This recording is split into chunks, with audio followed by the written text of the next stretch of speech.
opportunity to have classes together, and now we're having our second service, and we appreciate everybody who's here. Appreciate, as Michael prays, we do have a wonderful group of folks here, and it's really hard to meet you guys, so we're grateful for you.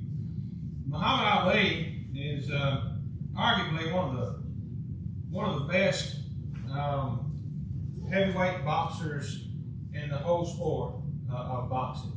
One of the greatest in history.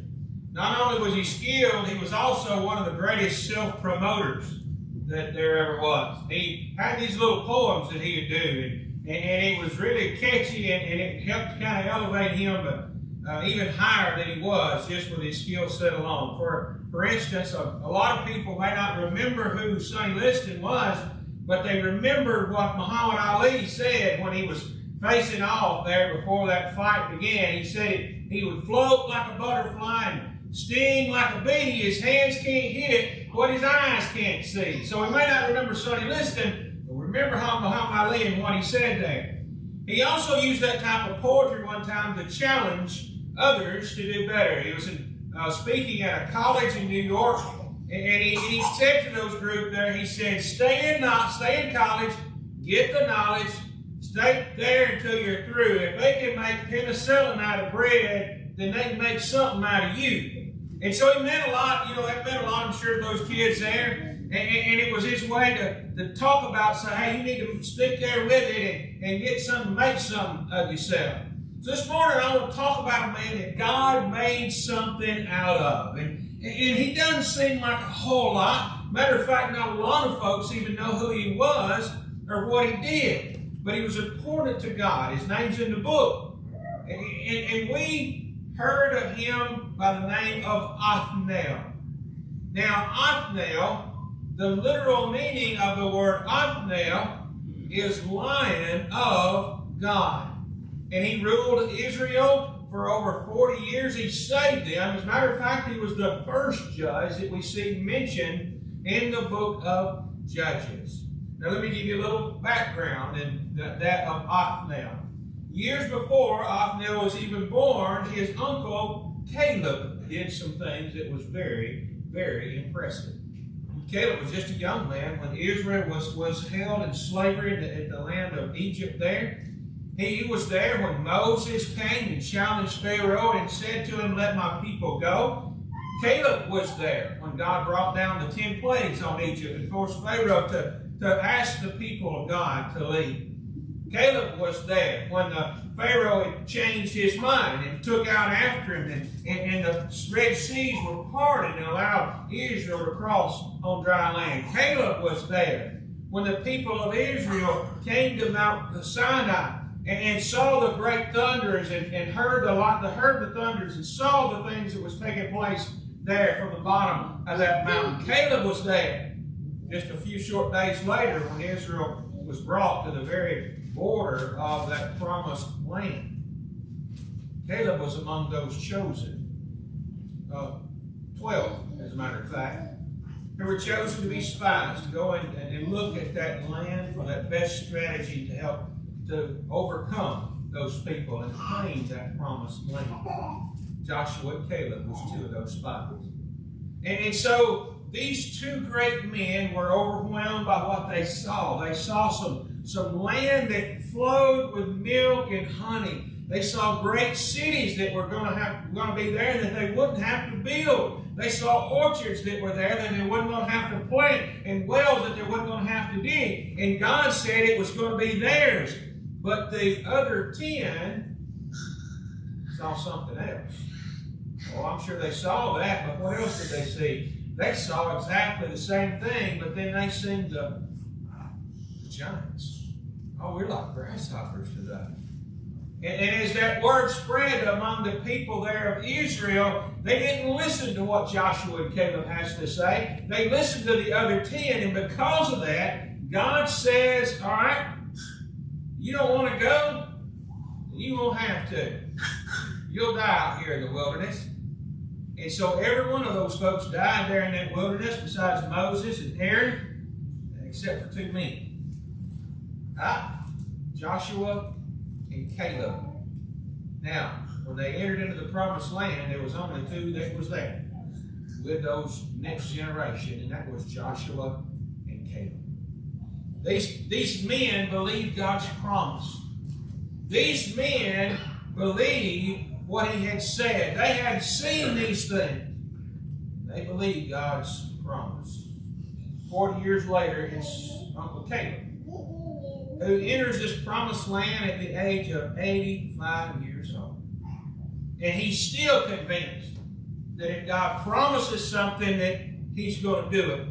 So Caleb says to Joshua, you give me that country on that hill. You give me that country, that hill country that the Lord promised me that day. You yourself heard that the giants were there and that the cities were large and they were fortified. But with God on my side, I'll drive them out. Joshua 14:12. Wow. God promised. Caleb believed.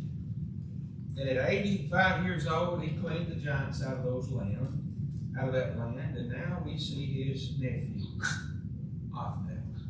That's where we'll take our story up today. Let's look at a little bit of that lesson together, okay? Judges chapter 3, verse 7 says, And the children of Israel did evil in the sight of the Lord, and forgot the Lord their God, and served Balaam in the groves. And therefore the anger of the Lord was hot against Israel, and he sold him into the hand of this king of Mesopotamia.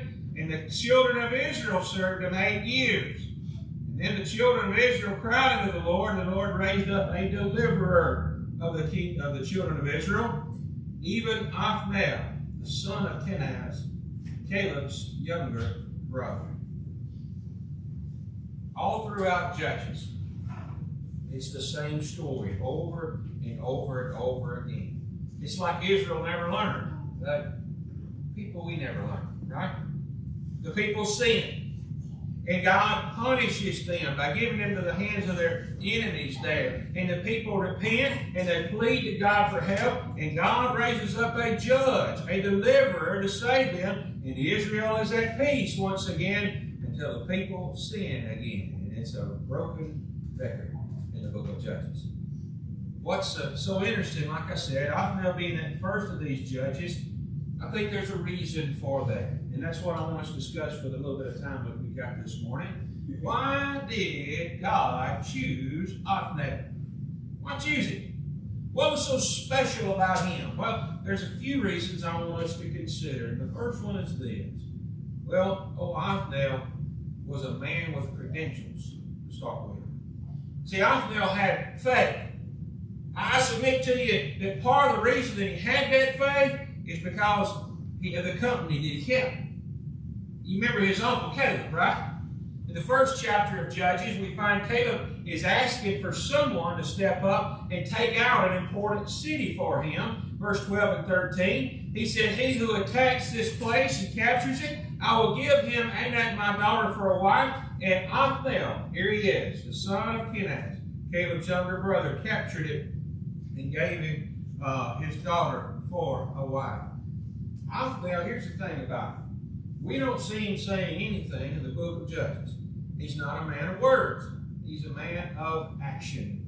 So Caleb throws down a challenge and for someone to take that city, and Othniel just gets up and he goes out and he does it. Does that remind you of anybody? Someone we've just been talking about, his uncle? He sounds like that 40-year-old Caleb, right?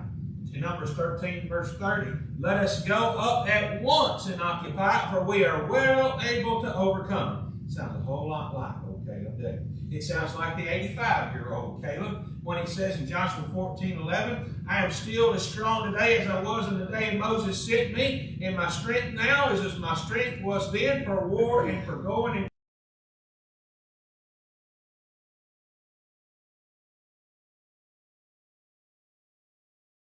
who Othniel was, his identity, his credentials, what made him who he was based a lot on who he was exposed to.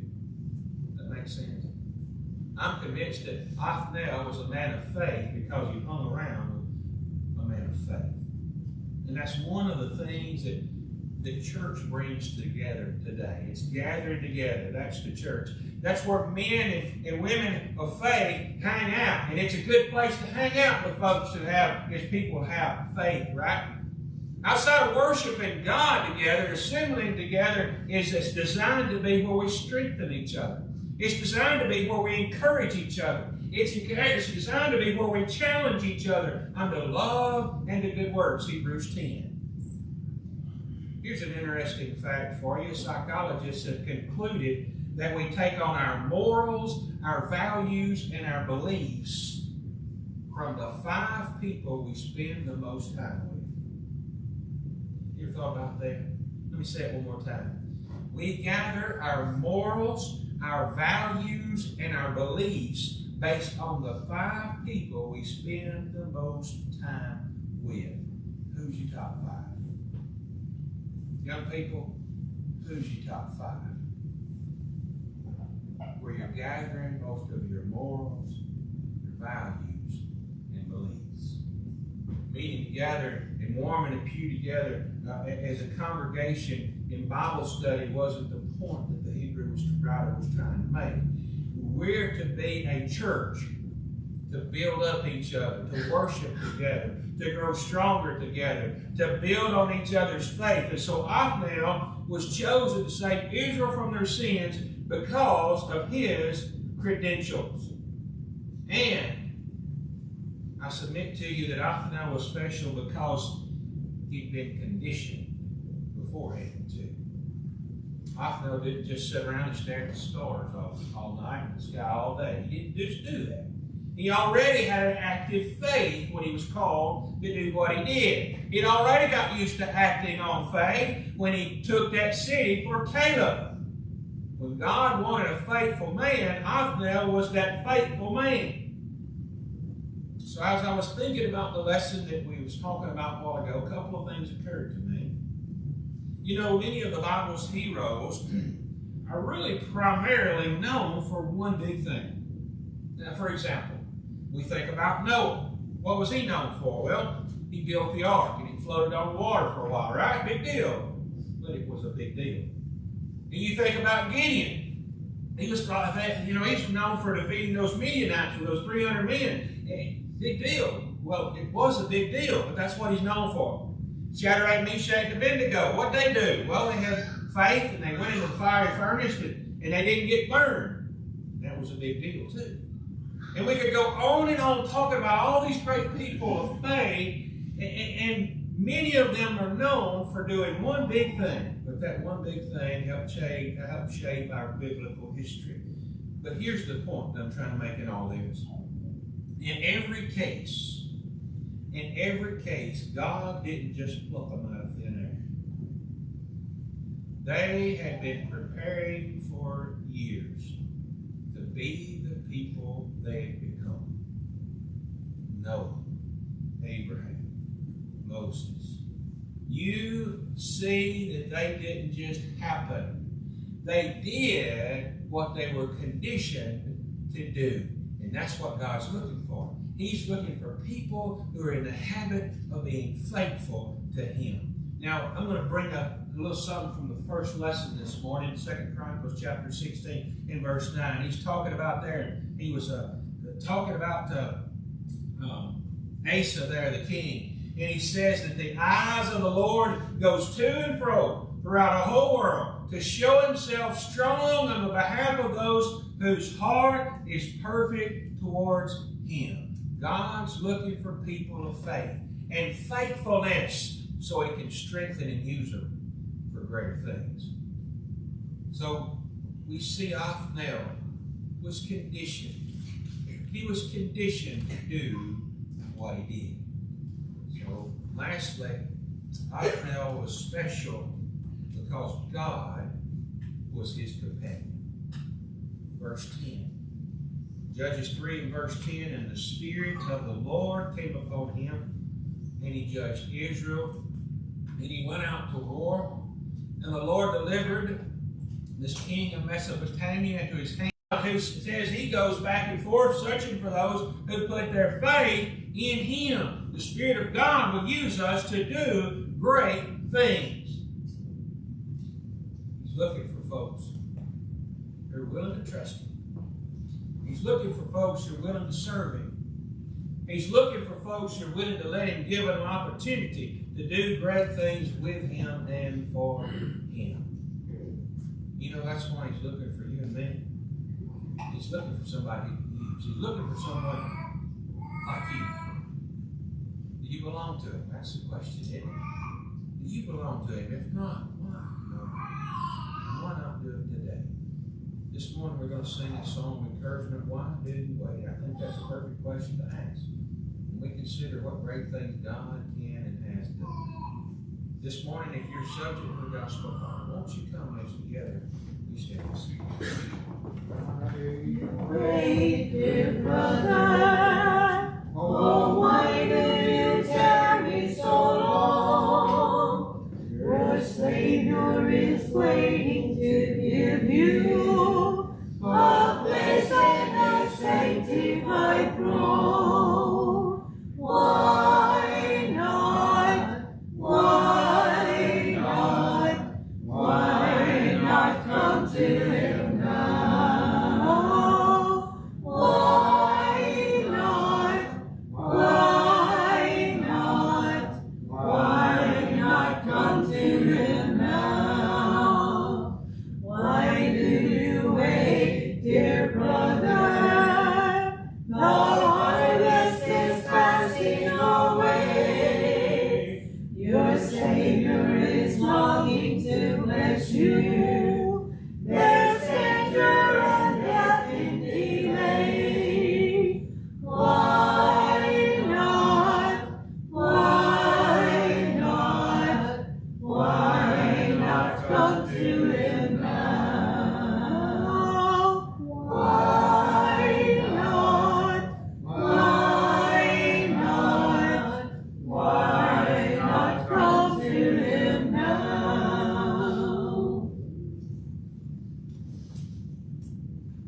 Anyone who didn't have the opportunity to take the Lord's Supper this morning, stand and come forward.